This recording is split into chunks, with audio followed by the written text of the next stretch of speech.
سفید کتا۔ ایک صاحب کہتے ہیں کہ ایک دن صبح کے وقت میں گھر سے نکلنے لگا تو گیٹ کے آگے ایک سفید رنگ کا کتا لیٹا ہوا تھا۔ میں نے پاؤں زمین پر مارا کہ وہ ڈر کے بھاگ جائے، پر تب غور کیا کہ اس کی ایک ٹانگ خون سے لت پت تھی، جیسے کسی نے اینٹ مارا یا پتھر مارا ہو۔ وہ کتا ڈر کے زخمی ٹانگ سے ہی لڑکھڑاتا ہوا اٹھ کے تھوڑی دور جا کے بیٹھ گیا۔ میں نے غور سے اس کی شکل دیکھی تو محسوس ہوا جیسے وہ تکلیف میں روتا رہا ہو۔ اس کے چہرے پر آنسوؤں کے نشان باقی تھے۔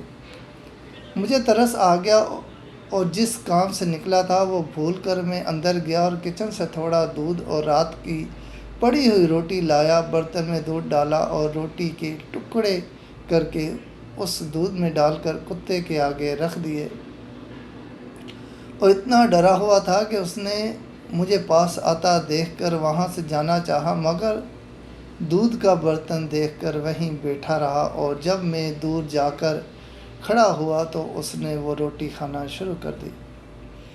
اس سے زیادہ میں کچھ کر نہیں پایا اور اپنے کام پر چلا گیا۔ دوپہر کو واپس آیا تو وہ گیٹ کے آگے لیٹا ہوا تھا۔ میں نے پھر سے روٹی اور دودھ اسی برتن میں لا کر اس آگے رکھ دیا، اور اس بار وہ مجھے پاس دیکھ کر ڈرنے کی بجائے پونچھ ہلا کر جلدی جلدی روٹی کھانے لگا۔ 3-4 دن یوں ہی میں نے بلا ناغہ 3 بار اسے روٹی کھلائی، اور اس کی ٹانگ کو جو زخم تھا وہ خود ہی ٹھیک ہونا شروع ہو گیا۔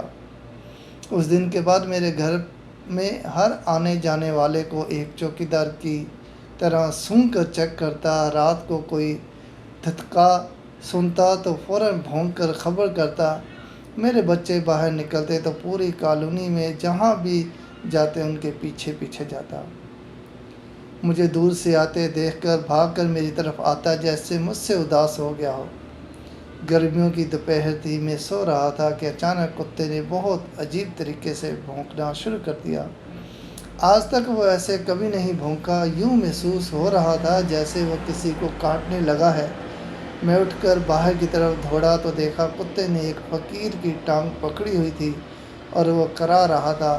میں بھاگ کر اس کے پاس گیا اور مجھے دیکھ کر بھی کتا اس کو چھوڑ نہیں رہا تھا، یہاں تک کہ میں نے ایک چھڑی لے کر کتے کو ماری۔ تب جا کر کتے نے فقیر کی ٹانگ چھوڑی اور فقیر کے پاس جو ایک بوری پڑی تھی اس کے قریب جا کر اس کو منہ سے کھونے لگا اور زور زور سے بھونکنے لگا۔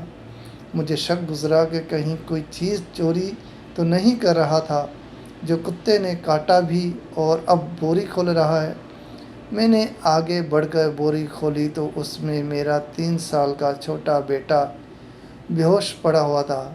میرے پاؤں تلے زمین نکل گئی۔ میں نے بچے کو نکالا، محلے دار بھی اکٹھے ہو گئے اور یہ سب دیکھ کر لوگوں نے اس فقیر نما اغوا کار کو مارنا شروع کر دیا۔ میں منّے کو ہسپتال لے گیا جہاں ڈاکٹروں نے اسے ہوش دلایا۔ محلے داروں نے پولیس کو فون کر کے اغوا کار کو جیل میں بھجوا دیا۔ اس دن میں ڈر گیا کہ پہلے دن اس کتے کو زخمی دیکھ کر میں اسے الٹا بھگا دیتا تو آج میرے بچے کو کون بچاتا۔ آپ سے بھی عرض ہے کہ ایسے آگے شیئر کرو۔ میرا اتنا مقصد ہے کہ نیکی ایک کتے پر بھی کر دو تو وہ آپ کی جان و مال کا پہرے دار بن جاتا ہے، پھر کتے سے تو لاکھ درجے بہتر اشرف المخلوقات انسان ہے۔ ہمیں خود پر غور کرنا ہوگا کہ اللہ نے تو ہمیں عظیم مخلوق بنایا، مگر ایسا کیوں ہے کہ آج ہم کتے سے بھی کم وفادار ہیں؟